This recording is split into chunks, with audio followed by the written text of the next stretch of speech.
Good evening, ladies and gentlemen, and welcome to the 10th round of the PSGL F1 tier. It brings us to Mexico. We were at the US Grand Prix last time. We go a little bit further south, but not far away, but a very different track. We'll get to that later, before we obviously have some very, very big news.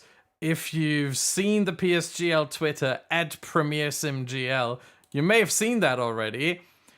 Season 28, the console tiers calendar, is out. The final chapter on F1 2020.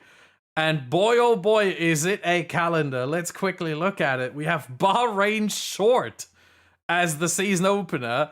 I think making a debut at PSGL for the first time ever. Bahrain Short.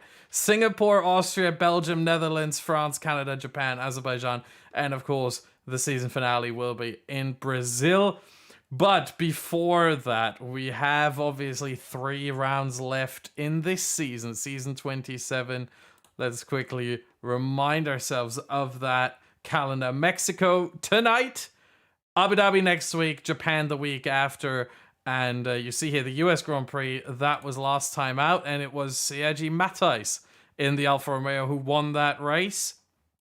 And here the full results: Matais with the win, Vaster Racer second, Juice third, Aero fourth, Sparks fifth, Wouter 6, Gamer 7, Lee 8, Timer 9, and Blizzard 10, which leads to some very interesting driver standings now. Sparks leading the way still with 89 points. He can clinch the title tonight. We'll run through what he needs to do later on. Juice second, Timer third, Wouter's fourth, VSR Duncan, formerly known as Aero, in 5th, Jordan 6, Gamer 7, Vaster Racer 8. And you see the standings in the team standings. We have Haas leading, obviously, with 28 points ahead of Williams. They can clinch the title as well tonight, but I don't really think it's going to happen. The gap, 28 points, that is a P1 and P2 without the fastest lap. So they can make it technically, but it's very unlikely that we're going to see a decision here tonight. Now, let's introduce the track. It is the Autodromo Hermanos Rodriguez, a 4.3 kilometer long track, one of the shortest on the calendar. 36 laps, therefore. The first Grand Prix held here was in 1963. However, the track layout was a lot different to what it is today. 17 corners and a pit stop loss of about 21 seconds. The tires you see there, the C4, C3, C2. The soft, definitely the quicker. And funny enough, a 2-stop is possible around here. And with that, this time around, I am joined not by Owen Wyatt. He was not able due to personal reasons. And I think we all wish him the best. But for tonight, my co-commentator is none other. You know him, you love him, from F2 V8 Field. Dan, how are you doing tonight? I am doing brilliant tonight, as always, making my first ever PSGL F1 commentary stream, and I'm really pleased that I'm alongside you tonight. I'll be your co-commentator. I believe it is only just for this week, but I'm so excited to really be making that step up to F1 just for tonight, and really seeing this high caliber grid in action firsthand. Yeah, but you have seen some of these drivers before in F2, haven't you? I mean, you've been the F2 commentator last season as well, right? Yeah, I believe I was commentating over. I'm just looking through the entire grid. I don't think he is here tonight. I think it's only Dario that I got to watch last season in F2, and he managed to make the step up to F1. But yeah, a lot of these guys I am very familiar with in the league racing scene. I'm good friends with a lot of these guys as well, so I know them all quite deeply, and how they drive and how they really can perform. Yeah, I mean, well, we're looking at Jordan here, but I think it's Juiced, actually, indeed it is, who is going to set the first time, as he's gonna set a 1 minute 12.7 here. Jordan comes across the line. For him, it's a 1:13.4. Not really the lap he was looking for. We're gonna get the first times from most of these drivers. I think we're gonna look The issue is, who's on an out lap? Let's see. Suso just came out of the pit lane. Recon is about to start one. Let's go on board with Recon to just check out this lap here. This track, 4.3 kilometers long, as he goes through the final 2 corners, if you will. This sort of counts as the final corner. And onto the main straight, and boy, is it a main straight. One of the longest straights on the calendar. Not the longest, but one of the longest, certainly. You see in the top right, 11, 12 seconds, 13 seconds until we get to the braking zone of turn 1, 2, 3, right, left, right. And he already invalidated, so that's his lap already over. We're going to stay with him, though, because we get to another straight right here.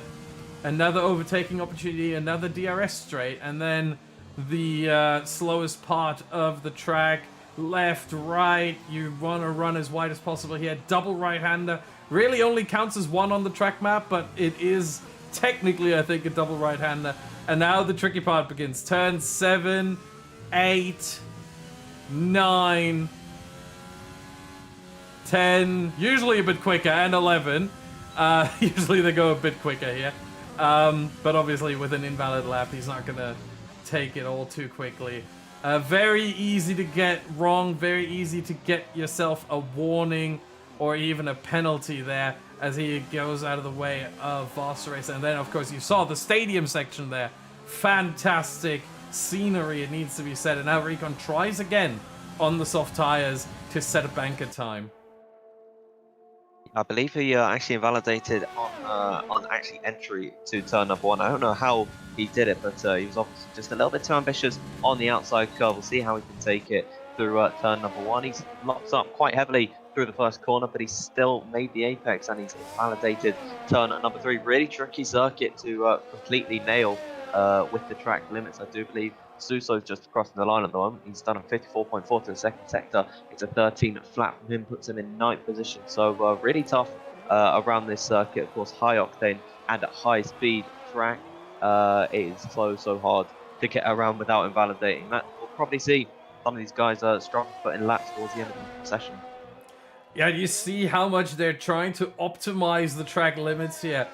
And that is really the whole idea of this. You have so much tarmac on the outside of the track that you are allowed to use, but only to a certain degree. You see this here, they're braking on the curb on corner entry on multiple occasions. And you make one mistake, you go too wide one time, and all of a sudden, your lap is invalid, it doesn't count, and in the race, as Christmas does go P1 3/1000ths of a second ahead of Juiced. These are the margins here in the PSGL F1. Yeah, you need to get every single bit out of these track limits. You leave something, anything on the table, and instead of a possible pole position, you find yourself in P8, P9, P10, maybe even lower down the grid. Absolutely so close on this grid. The top 5 separated by less than 500th of a second. Casper is in 5th position, and he's only 400ths off of Christmas at the moment. And on Christmas' lap, it actually looked like he probably could have gone quicker on that run, but we've seen some more drivers coming out for their outlaps. I do believe the furthest driver up on their outlap is Vasta Racer, just coming through the stadium section now. He's going to be looking for a decent one here, of course. He wants to find himself in the top 10, not necessarily pole, since the long run up towards turn 1 slipstream can really boost you to the lead. And if you're not getting that slipstream, then you're probably going to be down a little bit on time when it comes to turn 1. But Vasta Racer on the run up towards turn 1, a super long straight. You want to break it down just about at the 100-meter board. Take it nice and tight through this section. A really tough part to get perfectly right, and he has done so. He's taken turn number 3 really nicely there. Bit of a correction on exit, and now on the run up towards turn number 4 of the second of 3 DRS straights. To see what he does through the first sector for 27.6, and now into this second sector, a really slow part of the circuit. And definitely, if you make a mistake, you can find yourself being under a lot of pressure from the cars behind. And on the run up towards the S's section, probably the trickiest part of the circuit for invalidations. We'll see how Vasta Racer takes it here. A little bit of a curb running from him there. He's taken that really nicely, and now on the third and final DRS straight, it's a 54.1 for the second sector. This is kind of a really, really strong time from Vasteray. So we'll see now coming up to the hairpin in the stadium sector, just kipping the apex on the inside and then switching it back over to now take the final couple of corners here. This looks like a really, really strong lap from Vasteray to keep it nice and tight to the inside. We'll see what he does across the line. It's a 112.6. That's provisional pole, and that is going to take some beating.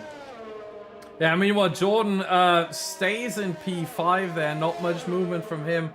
There is, I think, not Matthias. Who was it? I think it was either Ferrari or Dylan Warren. It was Dylan Warren who just started a lap here. Or did he finish? He showed 25, but that's not. Yeah, that's not right. That's certainly not right. But everyone's coming in now. We have Ashbest, I think. Yep, Ashbest coming across the line. P12 for him.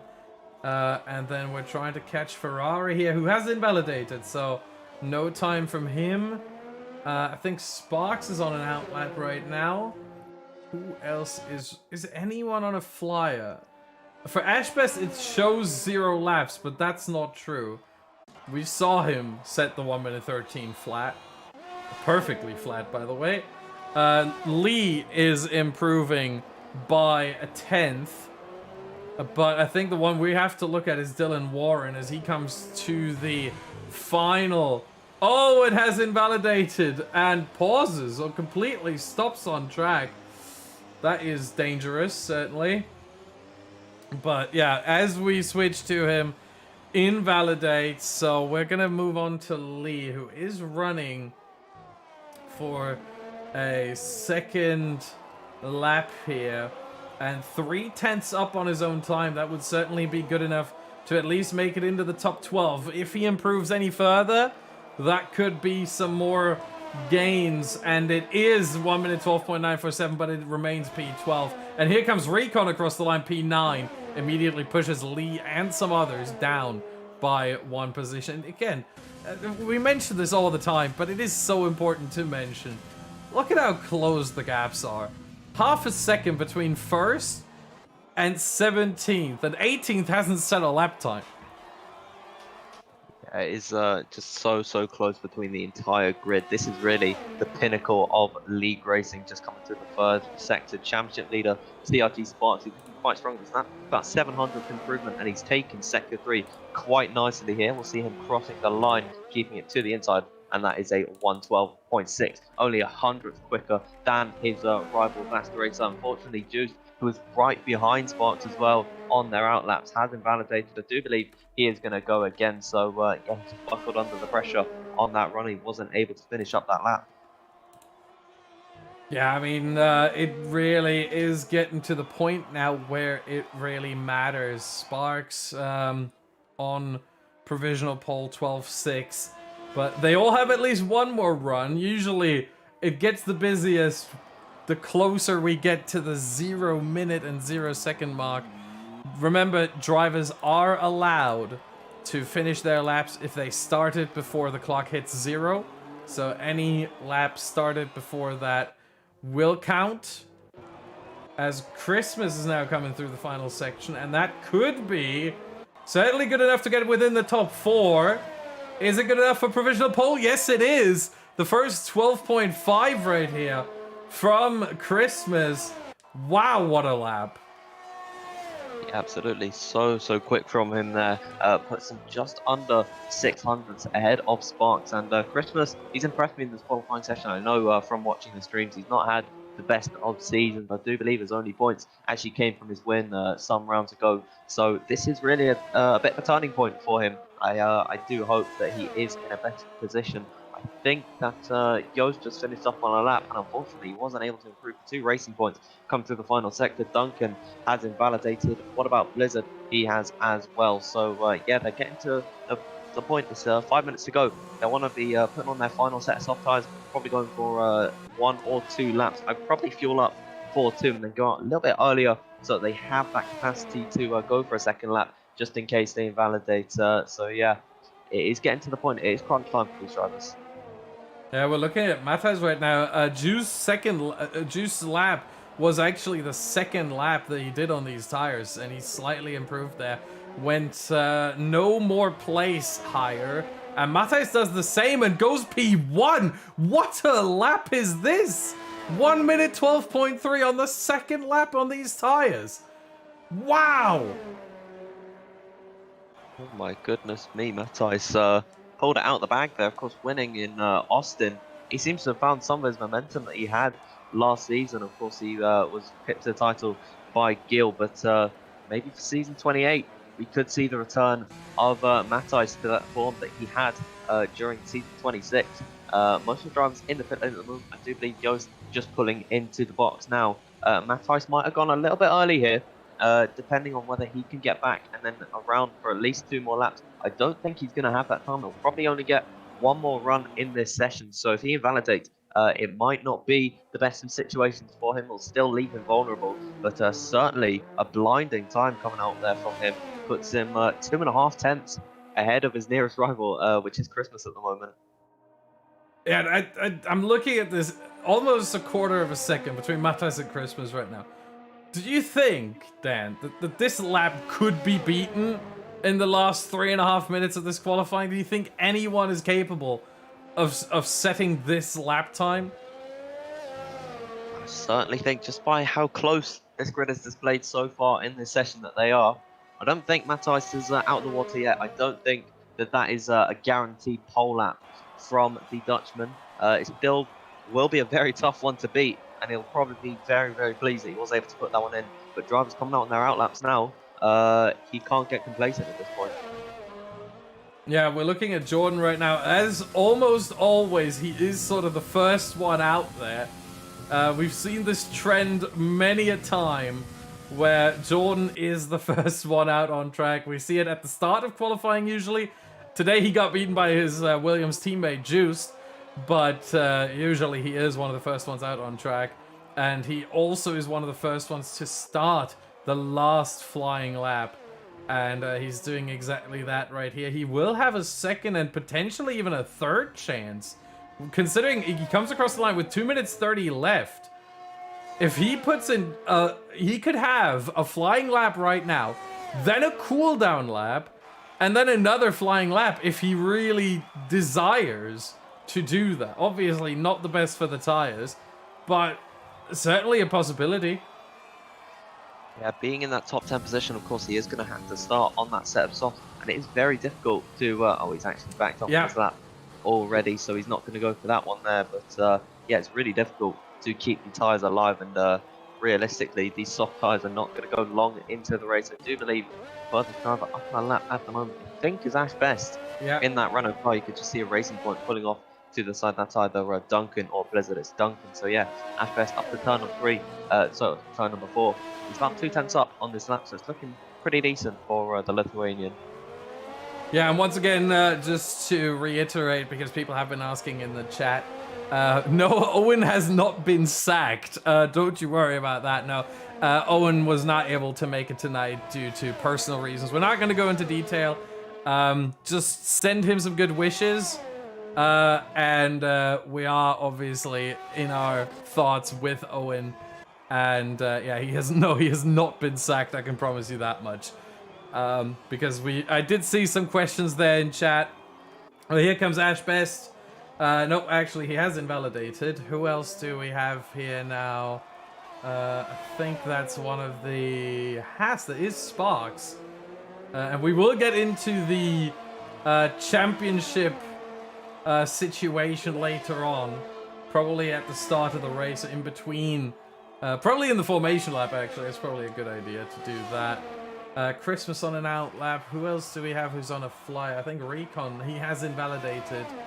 Ferrari, it might be on one. Matthijs? No, who is that? That's Dylan, then. There he is. Comes across the line. Must have invalidated as well. Dylan Ward, I'm going to stay on him now. We see a lot going on there on track. Lee is starting a lap.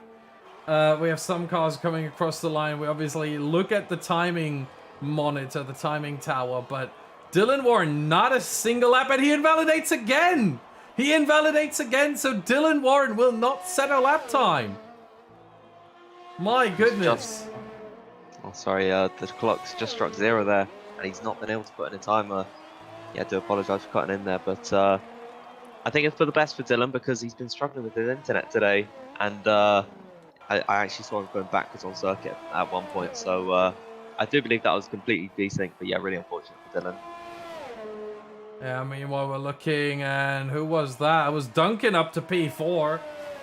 I think we have to look at Vasta Racing coming through the final corner, 2/10 up. That could be P2.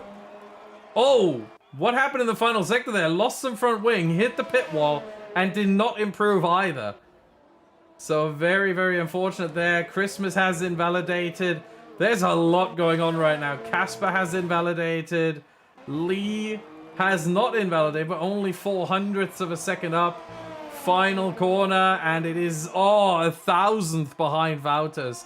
So close. Can Juiced maybe get another lap? No, 15 seconds down. That's definitely not going to happen. Blizzard maybe. Nope, he has invalidated. I think that might be it. Gil is in the pit lane, and yeah, that is it, in fact. Sergi Matais takes pole position here for the Mexican Grand Prix, round 10 of 12 of PSGL F1 Season 27, with Juiced in second, Christmas third, Duncan fourth, Sparks fifth, Liam sixth, Vasta Racer 7, Ferrari 8, Blizzard 9, Jordan 10, and you see the rest of the grid. We're waiting for Blizzard to come across the line, I think. No, he just did. I don't know who we are waiting for. I think Casper and Gil to actually get parked in the pit lane. There we go.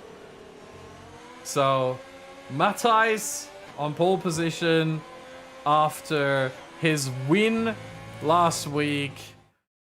He continues his good form. And I said it last week, but I think I have to say it again. I think Sergi Matais is back for good. Juice second, Christmas third, Duncan fourth. You see the standings right there. I already went through them. But once again, look at how close it is. 0.8 of a second between the top 17. Half a second between the top 12. It's just, it doesn't get any closer than that. And the time by Matais actually held up by over 0.2. So, but the question that I asked earlier, it was kind of warranted. But, yeah. Remarkable lap time there for Matais. Absolutely astonishing, and a well-deserved pole position. Absolutely, that is. I thought I was going to be beaten, and there were some improvements from the drive behind, but realistically, that time was just never going to be beaten. I hold my hands up there that I was wrong, but incredible time from Matais, and really does show his pace around one lap, of course. Whether he could do that across 36 of these, and he's still got to put it out in the race, and he probably will have all hopes of doing so.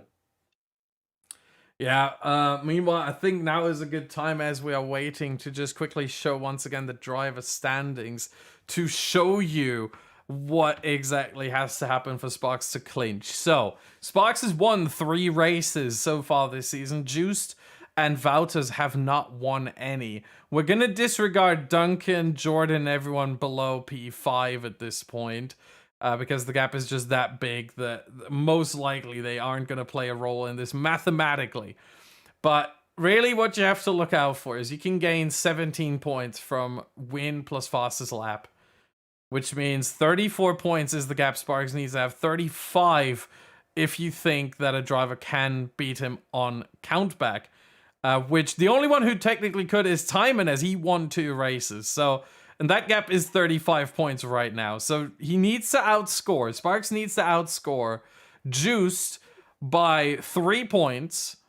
He needs to outscore by Timon. Well, really, he doesn't need to outscore him. He needs to score the exact same amount of points as Timon or more.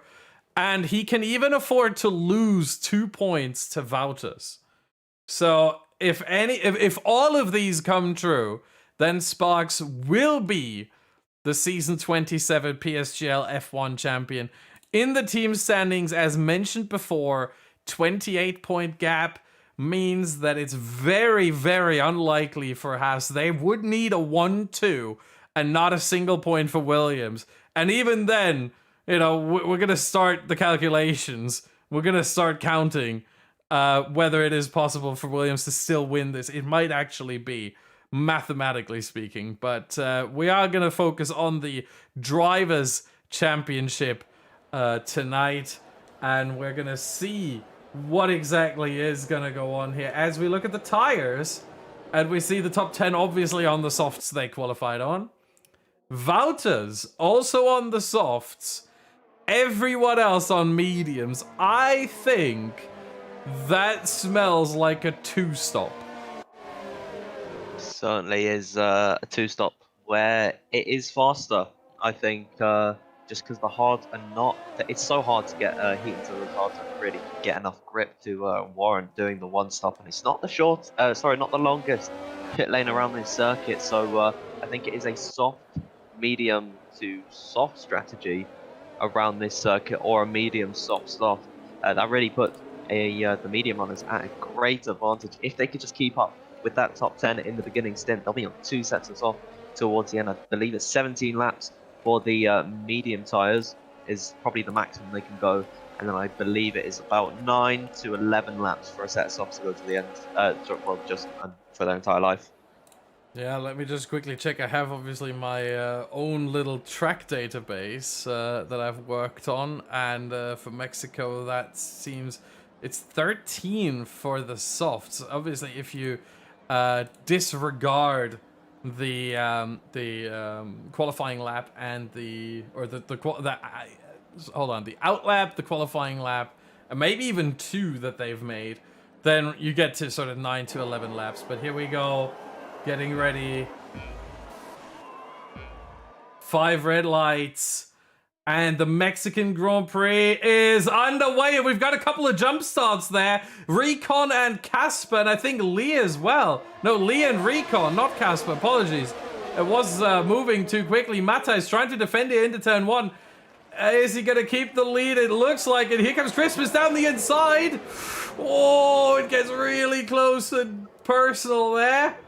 And ultimately, Matthijs round the outside. Someone has spun. That's a Ferrari. That is Ferrari in the Ferrari who has spun in the first 3 corners there. And Matthijs keeps the lead as there's a lot of smoke going on behind. That is a couple of lockups, I think. Do we have any damage so far? Let me quickly check. We do. Jordan's car in P9. Front wing damage. The only one so far, though. Needs to be said. But wow, what a hectic start there. Ferrari spinning around.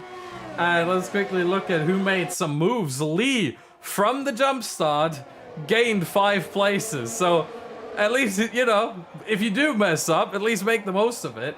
Both drivers, Lee and Recon, will have to serve a drive-through penalty in the first 3 laps. They have time until the end of lap 3 to go into the pit lane. Yeah, and I do believe both of them pulling into the pit lane. Now it says DRS enabled at the bottom. Don't pay attention to that because that is just a glitch that hasn't been fixed since the very start of the game. But a dream start for Matthijs here. He's really put himself at a comfortable gap to Christmas. Joost in 3rd as well. He's got his main championship rival Spark just a couple of places behind him in 5th. So we're in for a treat tonight. I do believe that all of the deltas are a little bit glitched at the moment because I'm not seeing any of them changing. No, it will fix once Ash Best is through the first sector, which he now is. So it should fix itself now, and in fact it does. So everything's fine again. And Wouters actually gained a lot of positions. There's Blizzard. Hold on a second. Blizzard must have made... Oh, yeah, look at that front wing. Massive amounts of damage there for Blizzard. He's going to have to pit at the end of this lap. I don't know what exactly happened or where, but surely there was some contact made with another car. Let me see if I can find it. Yeah, with Liam, apparently. That was a battle over 6th place. Blizzard and Liam made contact, and Blizzard must have run into the back of Liam and lost a whole chunk of front wing. Will have to pit at the end of this lap as we look at Matthijs. And now the DRS is actually enabled, as the first detection point will be at the exit of turn 9. So we still don't have DRS here for the drivers, but once we get to the back straight, that will be the first time these drivers will have DRS. available if they are within a second of the car ahead, which most of them seem to be. Jordan, with his front wing damage, seems to struggle a little bit now. You can't really see the damage. It's not that significant, but at this level, any bit of damage is going to make a difference, and we see it right here, especially through this section of corners. Yeah, it's just a little bit can put you off from your normal fluid driving style, and it's really disconnecting him from the pack, and it's kind of holding up Walters as well in this one. So it seems like the top 9 is a breakaway pack at the moment. Blizzard's come in for a set of soft tyres, but now our first taste of a proper DRS, of course, it's a really short straight out of turn number 11, I believe it is. But now down this straightaway here is probably where we're going to see some moves starting to be made, but even so, in this DRS train, it's so difficult to make an overtake. It seems like Dylan Warren's lag is not helping at the moment. It's glitching him all the way up and down the standings. Yeah, let's hope that fixes itself over the course of this race. Meanwhile, Christmas is getting a little bit closer here to Matthijs. Is he going to try and go for the move here down the second straight? No, he's a bit too far away. 0.3 of a second, not enough to make that move happen, as we don't really have that many moves here. Wouters has made it past Jordan, so that's certainly helpful for the Mercedes here, and he bridges that gap to Vassarace almost immediately. I mean, under a second, almost instantly, and he will get the DRS here. Yeah, he will get it, in fact. You can see it on your screens yourself. So very, very good strategy, and Jordan under pressure now from Casper. Both VSR drivers, will there be any sort of team orders, or will Casper have to fight over this 9th place? That is the question. The other question is, will Jordan pit? And in fact, he won't just yet. I think Jordan has probably prolonged this stint just a little bit more, to the point where he won't be coming into the pits to get that fixed. But there it is, Casper to the outside, Jordan going defensive to the right hand side, but that is an easy move for Casper. I do believe Jordan probably let him by there, didn't see any need to really hold him up. See Christmas just a little bit too far back, this time by his recon out in the pit lane. There's another pointless race for him, unfortunately. He's out in the pit lane. That makes it 1 DNF in his Grand Prix so far. Matthijs just doing a really good job to keep a kind of just slight gap to Christmas, so that he's not pushing his tyres too hard, but he's not really at any danger from getting overtaken by Christmas down the DRS straight without him investing a whole bunch of ERS. So really good job from the Alfa Romeo at the moment, and just down this straightaway, even that is not close enough to even attempt to get a move. So really good defensive, well, not really defensive, but just kind of management of his pace at the moment from Matthijs. Yeah, and we've seen that time and time again from him in the race. He is just that good with managing gaps, managing the tires as well, that it is sort of his brand at this point, really. As I'm still looking to see if Jordan's coming in. He is still not coming in. I mean, at this point, surely he notices him as Christmas goes for the gap, goes for the move down into turn 1, and Christmas has the lead now of this race. As we said that, how well he's managing the gap and everything, well, that's a commentator's curse right there. We apologize to Matthijs, obviously, but Christmas now in the lead. Slight lock up there into turn 4.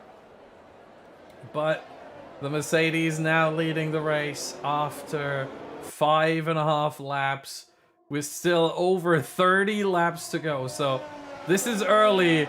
This is not the end of anything here just yet. Yeah, of course, now the advantage shifts back over to Matthijs with DRS being given to him. Of course, he's within a second of the car in front, and I'll probably try and take him in through maybe the first couple of corners. If it's not close enough, turn 4 is a great option. Of course, same detection point, so Matthijs wasn't actually able to attack back into the 4th corner at the end of the 1st sector. We'll see what he can do here, though, opening up the steering and taking it down one of the longest straights on the calendar. DRS doesn't activate until a little bit down the straightaway, but you can already see Vassaracer pulling into the pit on lap 7 quite early from him, going for the undercut on other drivers. Seems like Matthijs just isn't close enough to really challenge Christmas at this point. We'll see what he can do in through the chicane here. Definitely closing in. A little bit of a mistake from Christmas, and he's actually just picked up a 3-second time penalty. Now the door could be open for Matthijs here if he wants to go for the move. Can he send it to turn number 4? He's just going to hang back for the time being, but that is crucial for Christmas, being one of the first drivers to pick a 3-second time penalty. Yeah, and that is something that will carry through to the end of the race. You can't serve that at the pit stop. You can't get rid of it in any way other than post-race potentially appealing one of the transgressions that you've committed. But I think Christmas really in this case doesn't have much of an argument, does he? I mean, from what we've seen, he hasn't been pushed wide anywhere where he had to avoid, and then the game gave him a warning for that. Maybe he did. If so, he might be able to appeal it. But really, yeah, that hurts you so much. Staying penalty-free is one of the best guarantees of getting yourself some points and getting yourself some good points and good results. And Christmas may have just lost a good result with that penalty right there, as Matthijs now takes back the lead at the start of lap 8. And that was about the easiest move you can possibly pull off there. Not much defense from Christmas. Not much reason to defend either. Again, it is early, and at this point, it's a little bit more like cycling than it is like a motorsport, where, you know, you're constantly switching the lead, you know, so that the other guy gets slipstream, and it is the faster way to go around here. You always switch the lead on the main straight, because it is so long that it's so easy for the guy behind to get past, as Sparks has picked up damage. Sparks has picked up damage, 44%. That's significant damage on his front wing. And unfortunately, we don't know where. He has had a pit stop as well, and he also has damage. So Sparks really struggling today. This makes it a bit unlikely. Yeah, we can see there on the right side, that front wing end plate is gone and then some. So Sparks' title security is going a bit down. Not that much, but it's gonna get difficult for him to clinch the title today. And to add insult to injury, there is a 3-second time penalty as well, as now almost all the soft runners pit. Matthijs, Christmas, Juice, Liam, Duncan, all in the pit lane. And Juice just got out ahead of Liam, just about. But Wouter's now the only one still out there on the softs. Yeah, of course, he started outside the top 10 in 14th position. Now has got he's got a little bit of life left in those tires. I actually watched that as it happened for Sparks, and I believe he was getting overtaken by Vasta Racer, and then he just outbroke himself, it seemed, and then he went into the back of the Red Bull car. There's a move made for Liam at the moment. He's going up the inside of Lee into turn number 4. They're still scrapping out as they move into turn number 5, but that is Liam ahead of the older medium runner, now holding up Duncan and Sparks, who's managed to stay out with that wing damage. It's going to cost him a lot of time, and he's already way off the back of the leaders at the moment. Realistically, the two lap undercut that Vasta had benefited him so much. He was able to put in the fastest lap of the Grand Prix, and now even a net P2, but disaster for Sparks in this one. He's probably gonna have to make a big job and get a little bit lucky if he wants to wrap up the title here. Yeah, meanwhile, Wouters is now in the pit lane, the last of the soft runners to go into the pit lane, and Casper now on track in the lead of this race. However, of course, the medium runners will have to pit. Duncan now trying to get past Lee here. Fresh mediums on older mediums. He doesn't have much of a run here, but it is enough with the DRS to make the move happen. That was a rather, slow overtake. It wasn't over 300 kilometers an hour, but, you know, the difference between the two wasn't that high. It looked like he wasn't going to be able to complete and has to do it in the braking zone. But in the end, Duncan gets that position on Lee. Up to P12 he goes, and a net P7. Racer just picking up a 3-second time penalty there, can cost them a lot later on in this Grand Prix. I'd expect for a lot of these drivers who picked up penalties early, it probably won't be the last. It looks like they're all just in a bit of a period where they want to just kind of settle into the race. Lap number 10, they've got a long way to go in this one. Anything can happen. So they've just got to bide their time with some of these overtakes. When these medium runners will pit, of course, the top four yet to come into the pit lane at the moment. Casper leading them all out on circuit. It's likely they'll probably come in around about lap 17 and then make two stops in the race, both of them on the soft compounded tyres. So they've got quite a lot of life left in their rubber. That's not going to stop Matthias from catching up at a rate of knots. I believe Ferrari has overtaken Sparks because he is into the pit lane to change that front wing, unfortunately.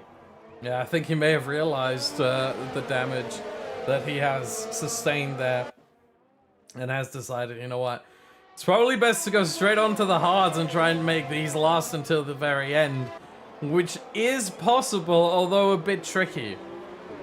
The in-game data suggests that the hard tire lasts around 22 laps around here.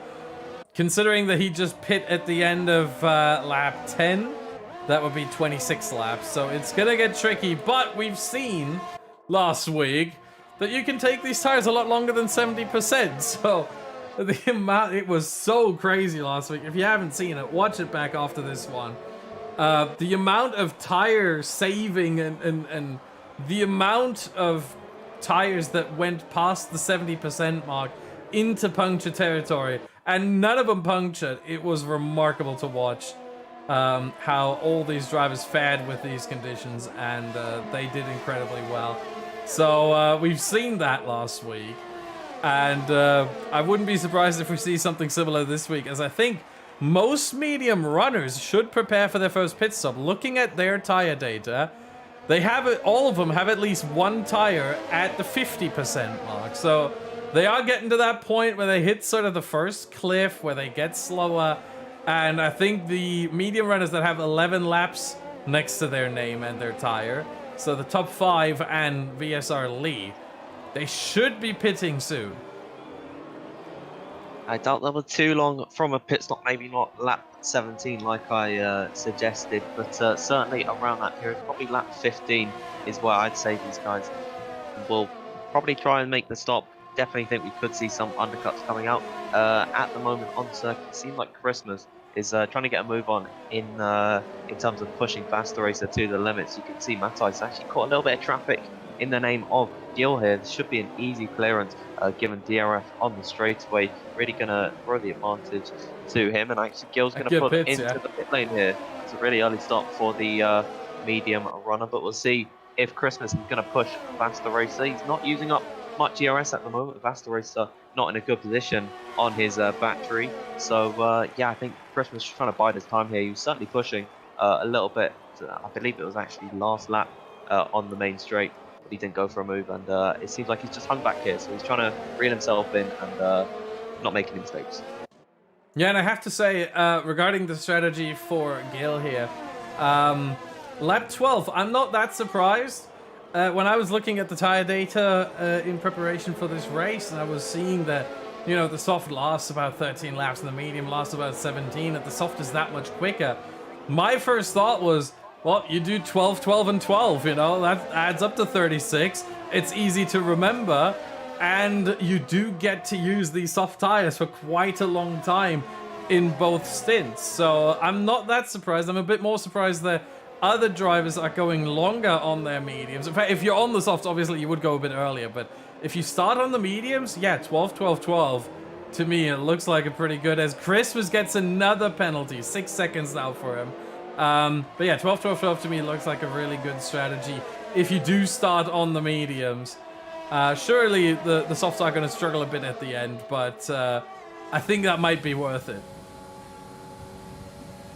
Possibly that is the best way to go, especially since the undercut is very powerful around here. Ashbeth picking up 3-second time penalty. Seems like a bit of a gap forming between Faster Racer and Matthias on through the corners, and could probably push him back into Christmas. And don't forget about Yost. He is just hanging on to the back of this podium fight. He's in a net P4 at the moment, and if any of these guys slip up, they'll be in prime position to go for an overtake. I do believe, I don't know why, but Dylan Warren has actually just dropped behind Casper now, and he's been glitching about the entire ways of the standings. Somehow still in the session, almost at the halfway point, but yeah, he's not having a good day at all. He's almost being lapped by the leaders at the moment. Of course, he's not having a good day. He was unable to put in a lap. On my screen, he is 5 seconds behind Casper and in P2 on the track. So, yeah, but I think that might just be on your end. No, he's put him down. It says he's in the pits now. Yeah, he is, but he's in P3 now. He's getting overtaken, obviously, by all those who have pitted before, but he falls down. P7, P8, P9. Yeah, everyone's going past. He goes for softs. Ashbest goes for mediums. Dylan goes for softs. So I think that might be 2 sets of softs for Dylan until the end. For Ashbest, it's a medium soft strategy. So he is taking the hit now. Doesn't have as much confidence in the red wall tire and decides, you know what, the medium gives me a little bit more consistency, and then he might go for fastest lap and maybe a couple of overtakes near the end there. So Ashbest with an interesting strategy call, and Dylan Warren onto softs he goes. I've just watched Dylan. There's so much desync at the moment between myself and him, it seems. I've watched him turn around on the straight. He didn't pull into the pit lane at all for me, and then he just drove it into the wall. Obviously, that's not what he would do. Casper's in at the moment, as is Suso, but yeah, a lot of lag in the session, probably on my end as well. The leaders seem like they're spacing out just a little bit. Yost has pulled himself into the fight, but now with all the medium runners who started on that compound coming into the pit lane, the front runners in this race going to be unleashed in this race, and no more net talk. It is now a straight fight to the end for these guys.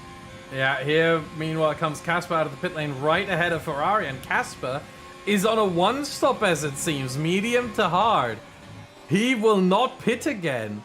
Oh, that is interesting right there. He is now ahead of Ferrari. Ferrari is looking at the rear of that Renault, and he wants to make it pass. However, at the same time, the difference between the medium and the hard around here, only 0.6 of a second. In fact, slightly less than that. What does that mean? Well, 8-lap old medium tires are definitely slower than fresh mediums. So there might not be much of a difference at all between Casper and Ferrari. So, yeah, Ferrari is... I mean, he's going to struggle here. He's going to struggle to keep up with Casper because of his old tires, and he's going to have to pit again, whereas Casper, he goes to the end from here. Casper might be a dark horse in this, however, it needs to be mentioned. Casper does have a 5-second penalty from an incident from last week. So that will be added to his race at the end, to his race time. So he will get a 5-second penalty that will not show up on screen. So we have to be really careful here and keep that in mind. But yeah, 5-second penalty for Casper from last race, from an incident last race. So technically right now he is behind Dylan Warren and Ferrari, as Dylan already makes the move here on the fresh soft. And that's going to be an easy overtake from Dylan on Casper. I'll give it a lap, if that. Probably less than that, actually, until Dylan is past Casper. So very, very interesting situation here. And you mentioned Juiced earlier. I want to just quickly get to that. Juiced and P4 hanging on to that top 3. To be quite honest, I don't think Juice has to do anything, really, other than stick with that group and probably just do whatever they're doing. If they're pitting, you go pit. If they don't pit, you don't pit. It's that simple, because all 3 of them, as I said that, all 3 of them now have penalties. That's why it's just picking up a 3-second time penalty there. Yost in a race-winning position if he can just keep it here. He doesn't have to do anything, as you say, and he can just ride it home and stick with these guys. He's the only driver in that top 4 fight that doesn't have at least a 3-second time penalty to their name. So realistically, it's all about saving his tyres and trying to just get to the end from here, because he's quite a long way ahead of Bottas in 6th position. I'm not too sure about the pronunciation, I do apologise, but yeah, really strong position for Yost now. Yeah, I mean, he really just has to stick with them. And looking at the tires once again, I think Vaster Racer, because he did pit 2 laps earlier than everyone else. I think he's going to be the first one to come in. I would assume he goes onto mediums again, considering the tire wear on these mediums. He did pit lap 7. So I think he's going to pit lap 21. So probably around 3 laps left for him to stay on track here, and then he'll make it into the pit lane and then onto mediums again, because I don't think the softs will last long enough for him to actually make it well. I think it's more likely that we see him come in for another set of mediums. The other 3, they might go for softs in the final stint. I think it'll probably be a bit difficult if Faster Racer does go for the softs. He'll be a lot quicker than these guys, especially with an undercut. But it's whether his tires will actually make it to the end. It might not be worth the risk for him, and probably come within the next couple of laps for a set of medium tires. We're past the halfway point, and these drivers got to think about the long game now. They can't just go for all the moves at this point in time. They've really got to think about how they want their race to be feeling at the end of the Grand Prix. It's like Duncan found himself latching onto the back of Waters at the moment. In through turn number 9 they come now. It doesn't seem like he's that close to really try and make an overtake, but certainly one to watch out for. Duncan, especially if you've got this kind of pace, he could maybe try and push these tires a little bit more and maybe go for an undercut on the drivers in front, and definitely try and latch onto that top 4 fight. Yeah, I mean, for Dylan Warren, it's really about like making as much out of these soft tires as he can.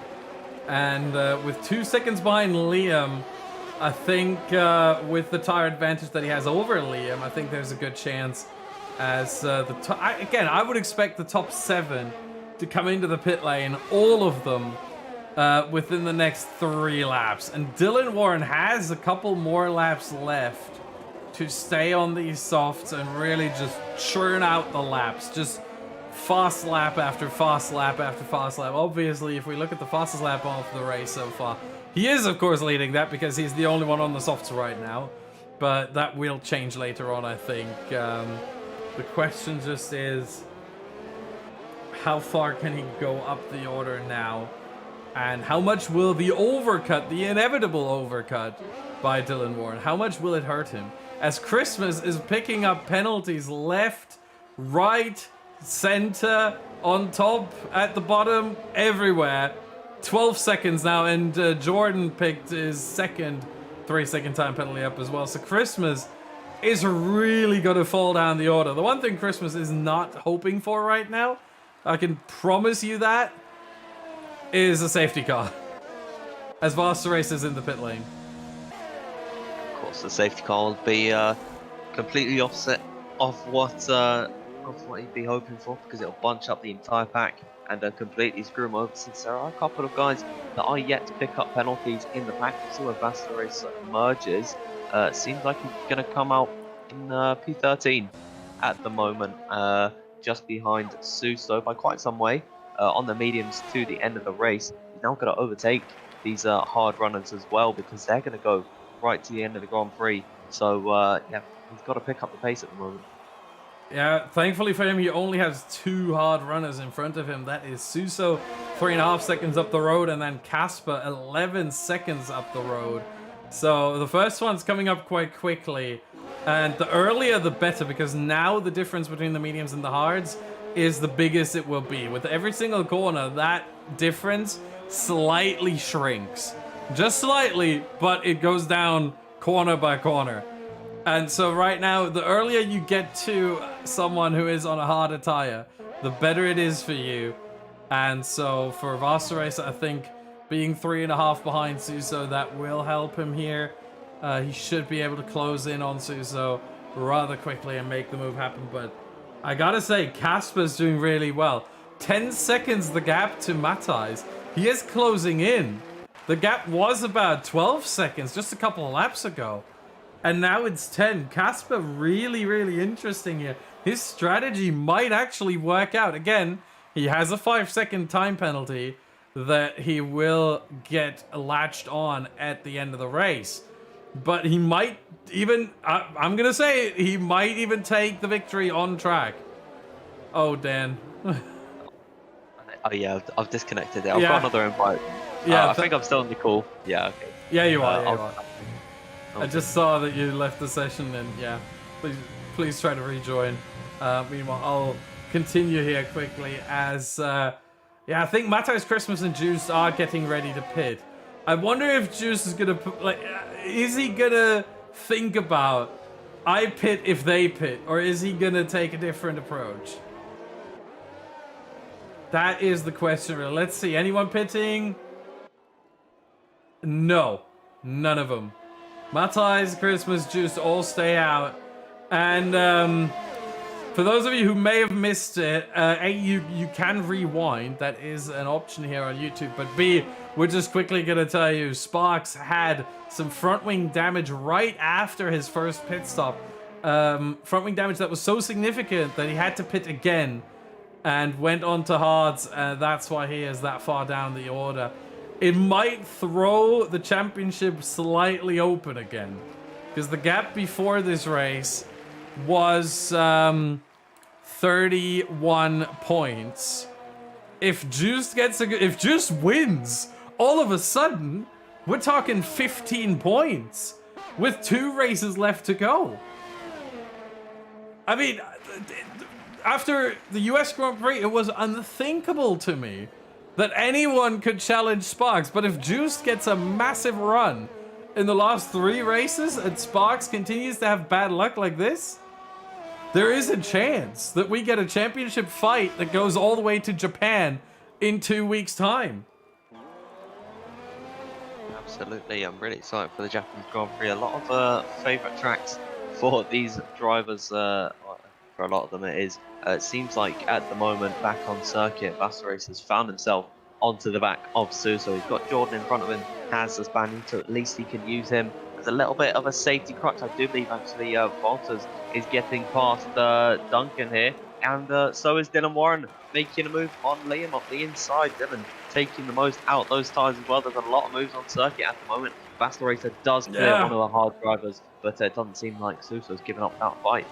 Everything's going on right now. We got 4 overtakes. Gil past oh well, Jordan's in the pit lane, but never mind. It's still 3 overtakes. Valters past Duncan, Dylan past Liam, and Vassaracer past Suso. Everything's going on right now, and Vassaracer is Vassaracer is definitely carving his way through the field. Next one is going to be Ashbest, who still has to pit. The top 3 still out there running, by the way. I would expect them to come in rather shortly here, because they are going to go for another soft tire at this point, considering how long they've taken these mediums. So maybe one of them will come in now. That's a hard no. So we are going to continue with the top 3, even though, oh my goodness, Matthias and Christmas have their tires past 70%. They are risking a puncture. But we've seen at the US Grand Prix, it's not easy to get a puncture. We've seen tires as high as 85%, and they did not puncture. So it's very unlikely that any of these drivers are actually finding themselves with a deflated tire here, as they are still making their way around the track. For the 25th time, we are in the final third of this race, and Matthias leads ahead of Christmas and Juice. But Vassaracer, I'm going to tell you this right now, is the net leader of the race. Actually, no. Casper is the net leader of the race, as Casper doesn't have to pit anymore. Casper's really going to come out of nowhere in this one, be a bit of a dark horse. As you said, he's found himself on the back of Duncan and Walters. I'd expect these guys to pull into the pit lane given their situation with the tyres. Matthias pulling off to the right, as is Christmas, as is Joe. So all these guys are going to take off their set of medium tyres. That will unleash Casper into an unlikely lead. No, it won't, because Walters staying out one extra lap, because of course his teammate was already in the box, so he'd have been double stacking.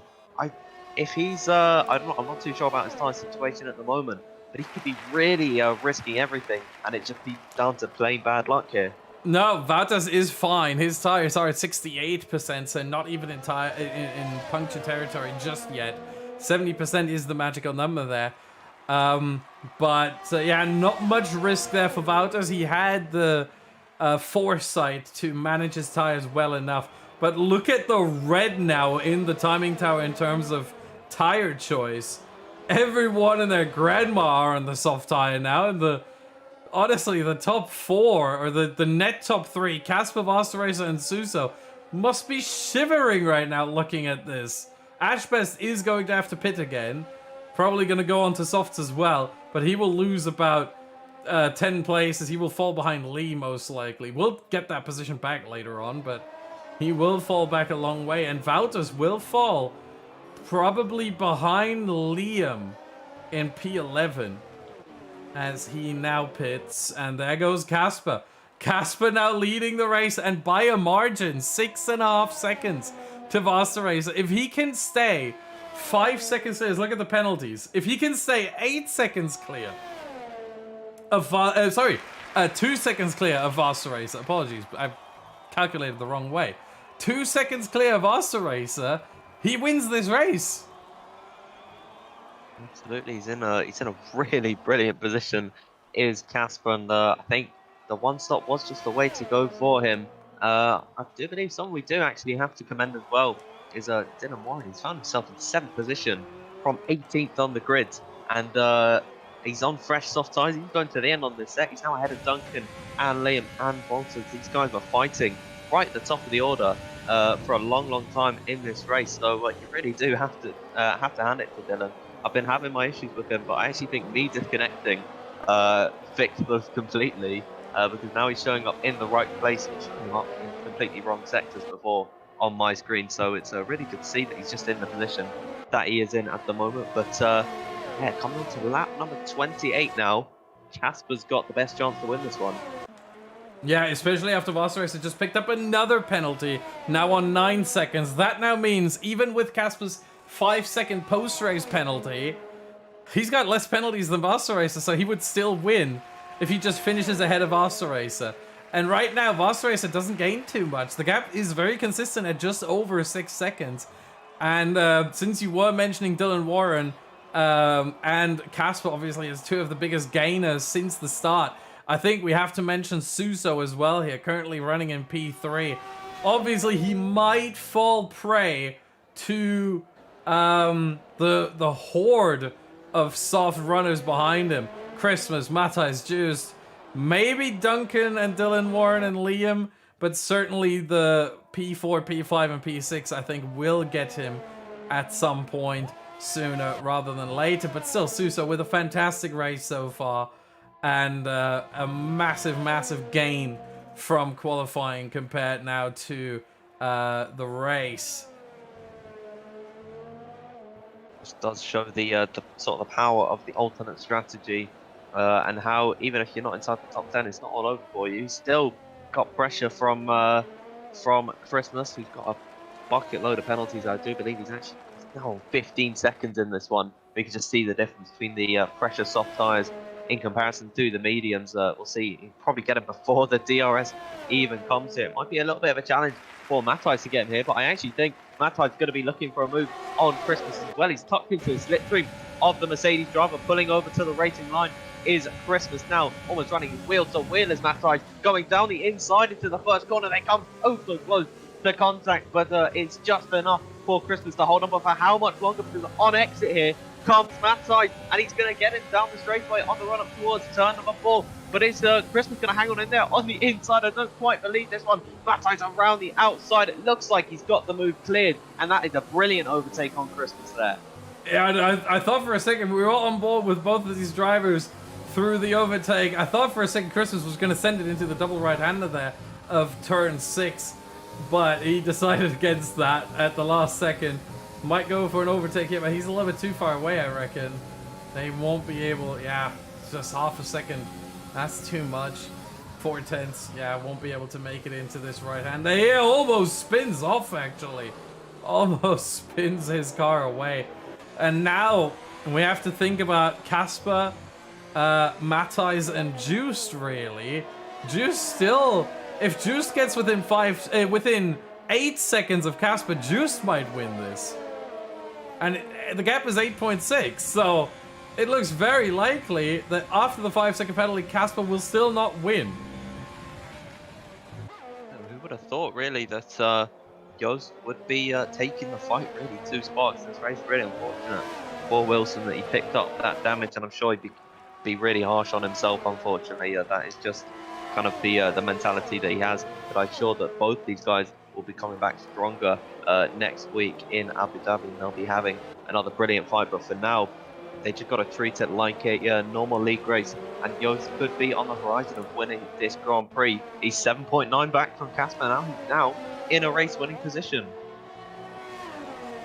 Yeah, I mean, this is remarkable to see here. They are gaining so much every single lap. The soft run is gaining almost 2 seconds a lap. This is outrageous. I mean, we look at the time right now. Last lap for Casper, 17.0. Last lap for Matthijs, 15.2. 1.8 in one lap around a 4.3 kilometer circuit. That's the difference between these tires. In fact, Casper might not see the finish line in P1. And Vasta Racers are struggling as well. This is going to get really interesting here. Matthijs, Christmas, Juice, they can all see the Red Bull of the German in front. And they're all licking their lips at the sight.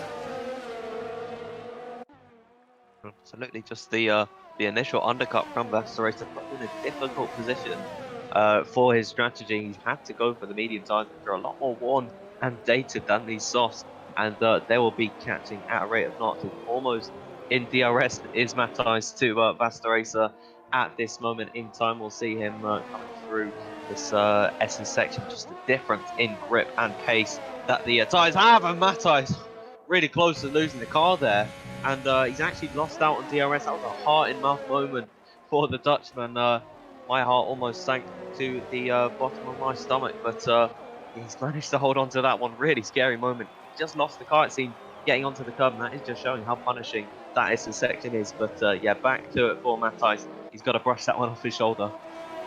Yeah, I mean, very, very close call there. But he kept it ultimately, and yeah, you really just have to purge that sort of from your memory and forget about it. Because dwelling on these kinds of incidents, these kinds of almost mistakes for too long all of a sudden takes your focus away. So he's probably not even thinking about it anymore. He's just looking ahead, seeing that Red Bull in front, knowing he's got the DRS, and looking, scouting, where can he try and make a move happen?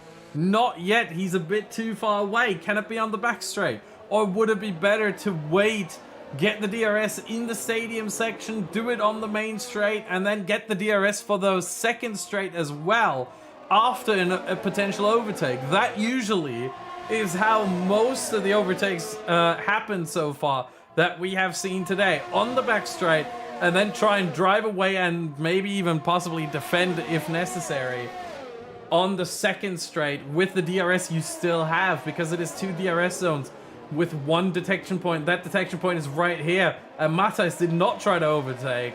He is going for this one as well.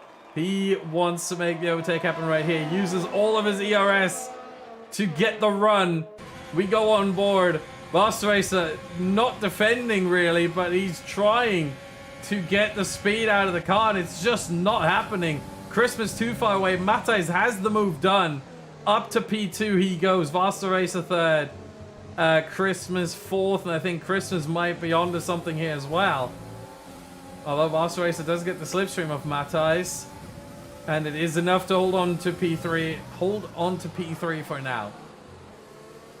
Was cool, calm and collected from Matthijs there to get past Vasta Racer.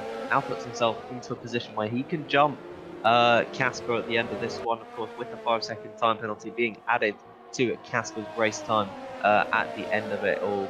So it is now a case of Joost getting past Vasta Racer and Christmas if he wants to win this one, because if Matthijs just pulls too far away from him, it'll put him in a really, really compromised position. Already Vasta losing, well, almost losing touch with Matthijs Whoa! completely. Christmas with a mistake, and Juice, the optimist, going for the move in the stadium section. One mistake from Christmas. Sorry to interrupt, but one mistake from Christmas, and Juice says, thank you very much. I'll take this one. Juice up to P4, and now he has to make a move past Wasserracer as quickly as possible. However, Wasserracer does not have DRS, so Juice might be able to get something done here.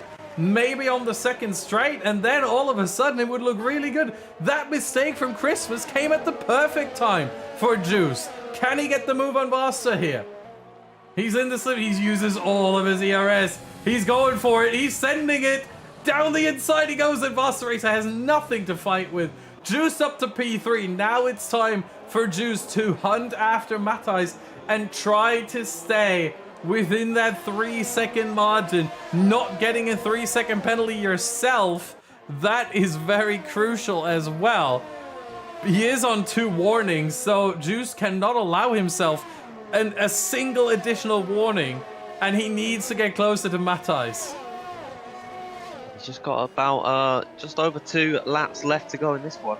If he could do that without a single mistake, then he will be in a race win position. But after Casper's troubles, he actually picked up a 3-second time penalty, which could put Wasserracer, I do believe, in a position where he can actually take third position off of the Dutchman. So Casper could be falling off the podium after his brilliant strategy regardless. It's all about Joost now, just taking it nice and calmly. I believe Walter's actually on the outside of the straightaway, making a move on Liam. He's without a penalty as well. So if he is close enough, he's certainly going to pick up a position on Suso. And I think Christmas is probably going to lose a couple of positions. 21 seconds of time penalty. He's just not had a good day with it today, has he? Yeah, absolutely not. Very, very unfortunate for him that he might be at risk of getting another. He is on 20 warnings, but 21 seconds, which means, I think, that he also got a 3-second time penalty for one corner cut that was just straight up, where the game said, hey, you cut the corner so much, you're getting a 3-second immediately. You're not even getting a warning. You're just getting 3 seconds right there. I think that's what happened, because otherwise, you know, the warnings don't add up. So I think he might be at risk of getting another penalty if he just gets one more warning, which is, considering how many warnings he has received, rather likely. As we head on to the final lap of the race. Casper leading on track, but he has 11 seconds. I know it shows 6, but he has an additional 5-second penalty that we have to manually add in our heads at the end of the race from last race, from the US Grand Prix. So 11 seconds for him. Matthijs on 3. This race is going to be decided on penalties. The question really is, will it be Matthijs or will it be Juice? If it's Juice, then the Drivers' Championship all of a sudden is wide open again. Absolutely, and it is looking that way, that Joost could definitely be in a position to really take the fight to Sparks for the last couple of races. I believe Bolton actually as well still is within a chance, and he's got no penalties in this race like his championship rival, and he'll be jumping most likely, well, definitely Duncan at this point, and Christmas too, so he's in a very good place. But Casper on circuit, now just coming through the stadium section, he's going to take the win on track here. Yes, he will. But it will all be for nothing. Well, not for nothing. He will still get a good points result, but it will not be P1 as he comes across the line. Matthijs second. Juice 3.5 seconds. No, actually, what was that? That was a weird timing glitch. Juice gets the win. My goodness, that was a weird timing glitch. Why did it show 3.5 seconds there? Juice wins the race on penalties, gets a full 16 points, and that ultimately, let's look at the fastest lap. That is Gil with a 1:14.0. So no one in the top 10 with the fastest lap. Casper falls down to P5. So we have Juice, Matthijs, and Wouters on the podium, with Duncan 4th, Casper 5th, Wasserracer 6th, Suso 7, Dylan Warren 8, Liam 9, Christmas 10, Ashbest 11, Ferrari 12, Lee 13. And we are still waiting for Jordan, Sparks, and Gil. And they have come across the line, but Juiced takes the victory, and it is his first of the season. It is his 5th podium. He's been 3rd 3 times. In fact, he started the season with 3 podiums in Australia, Britain, and Belgium. 3rd, 2nd, and 3rd. Then a little bit of a slump in the middle of the season, and now he is back. 3rd last week, the win this week, juiced on top. My goodness, what a race that was.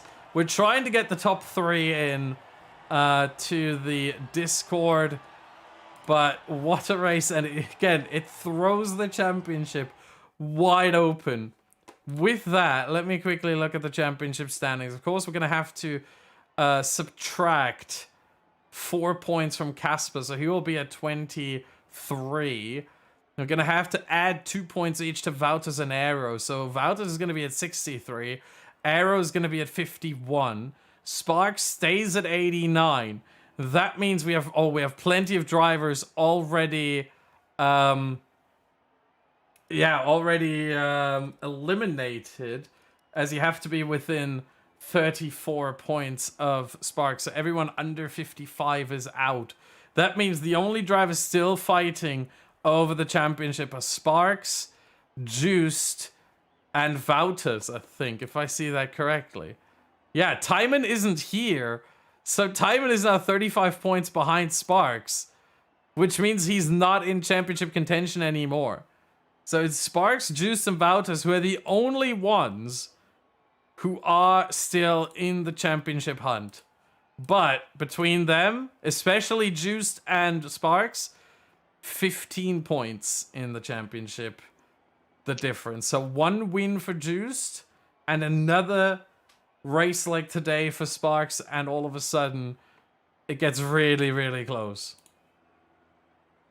Absolutely. Everyone loves an underdog story. It's certainly going to be a tough feat for Joost to pull it off. But if anyone can do it, I certainly think it'd be him. He does have to count on Sparks not having a good race at all in the next one.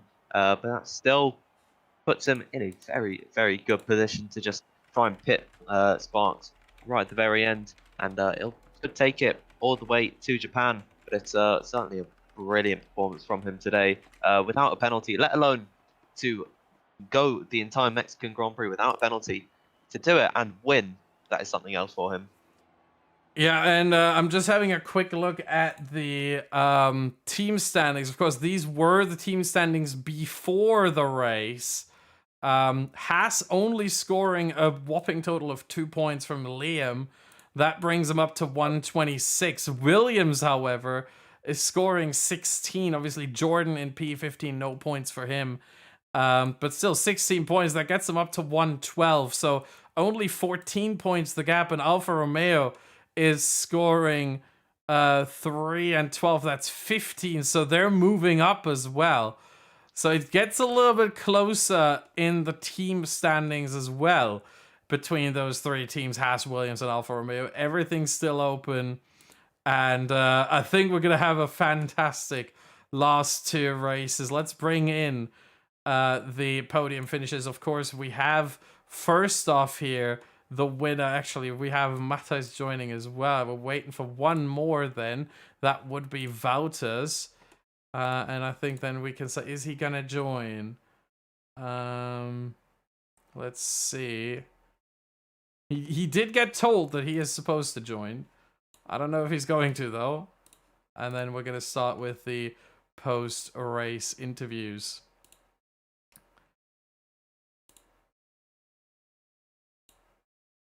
But my goodness, what a race it was. And let's just quickly show, before we get to the driver interviews very quickly, next 2 races, for those of you who don't want to listen to the driver interviews, you're missing out, I can tell you that much. But next week it will be Abu Dhabi and then Japan. So 2 tracks that are going to be very interesting. And I think Japan as the season ender is going to be a great race that a lot of drivers and a lot of viewers, and certainly I as a commentator, I don't know about Owen, but I'm certainly looking forward to it. Great track, and a worthy season finale. But we are still waiting for Wouters. Is he going to join or not? That is the question right now. I think actually let's just start before we wait for too long. So let's start from the top. Let's start with the winner, Juiced. You. How did that happen? You weren't.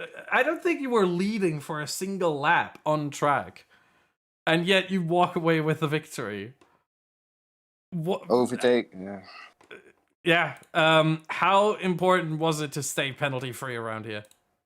Really important. It was really difficult. I got the first warning in the first lap, so that was a bit stupid. But then I drove in third or fourth the whole race, and keep the warnings away and saving ERS, drive safe.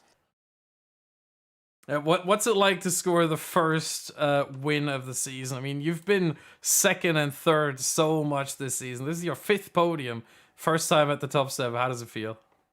I'm a bit shaking at the moment. I don't know. I'm extremely happy with this and get good points on Sparks for the championship, but I think that will be really difficult. But that is the next question. 15 points now, the gap between you two, with 2 races left. Is the championship wide open again, or how difficult do you think it's going to be?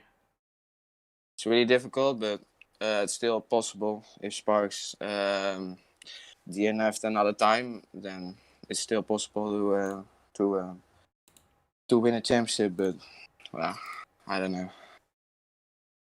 All right, Dan, do you have any questions?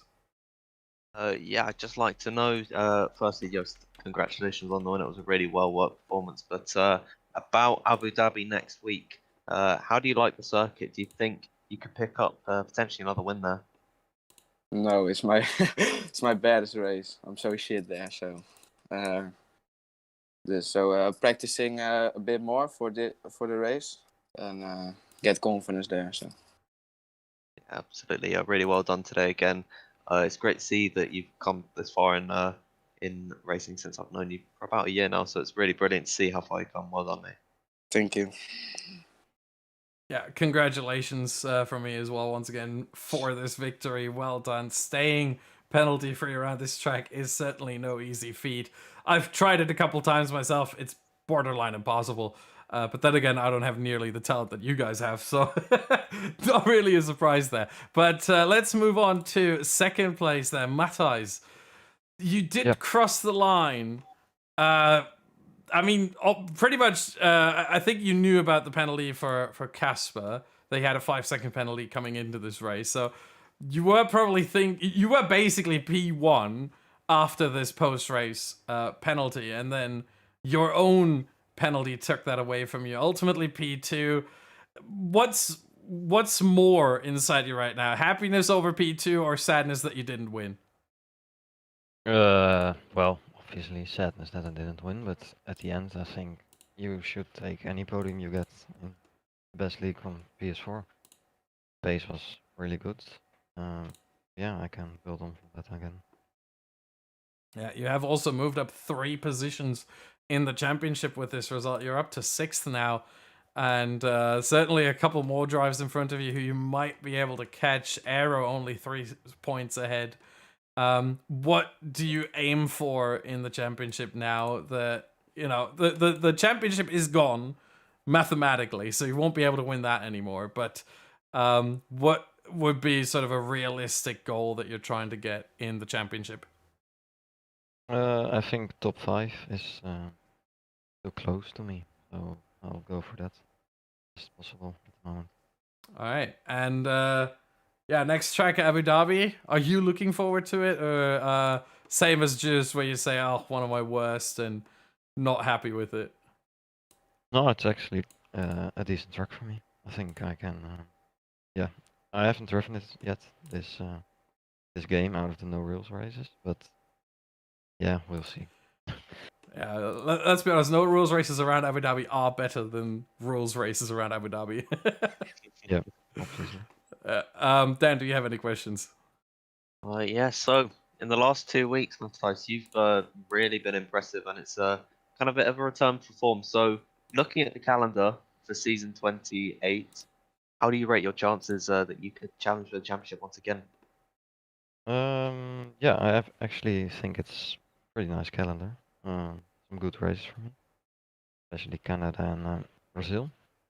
Yeah, quite some strong tracks for me, and if I keep on this form, then I can definitely give it a shot, I think. Yeah, well, I'm certainly rooting for you to keep that form going. So well done today, mate. Thank you. All right, and as it seems we don't have Wouters here, he has not joined the voice chat, so unfortunately no interview of Wouters here, so we're gonna quickly move... Oh, I moved myself for a second there. We have to move Matthijs and Joost into the waiting room so they can talk to each other now, and we're not going to listen in on that. But yeah, as mentioned, next week it's going to be Abu Dhabi, the penultimate race of the season. It is going to be on March 1st, so this was the last race of the PSGL F1 in February. We'll be back March 1st. However, make sure to subscribe because there's a lot more content on the PSGL YouTube channel. We have the Formula Performance tomorrow. We have the PC. We have the Xbox. We have all tiers on PlayStation, all the way from tier 11 all the way up to tier 2. And of course, us here at the tier 1 as well. So almost every day there is new content. There are new live streams on this channel. Make sure to subscribe and make sure to hit the like button if you've enjoyed this stream. Let's just quickly also look at the season 28 calendar, because there's not much of a gap. There's about 3 weeks between the last race of this season and the first race of the next season, and I'm still absolutely amazed that we get Bahrain short to start the season next season. I'm absolutely happy about that. It will be 100% race, because the short tracks do as many laps as the longer tracks, but you know, obviously it is a shorter track, so you know, it's kind of like the Sakia Grand Prix, but a slightly different layout. But it's gonna be a lot of fun, I'm sure. The season 28 announcement is out now. If you want to join, if you are a driver of the top 4 tiers, you can join now. If you are not a driver of the top 4 tiers, you're gonna have to wait a little bit. The signups will open within the next couple of weeks. Make sure you follow at Premier Sim GL on Twitter. And with that, I think all there's left to say for us is thank you very much for watching, and we'll see you next Monday for the Abu Dhabi Grand Prix here at the Premier Sim Gaming Leagues. Goodbye.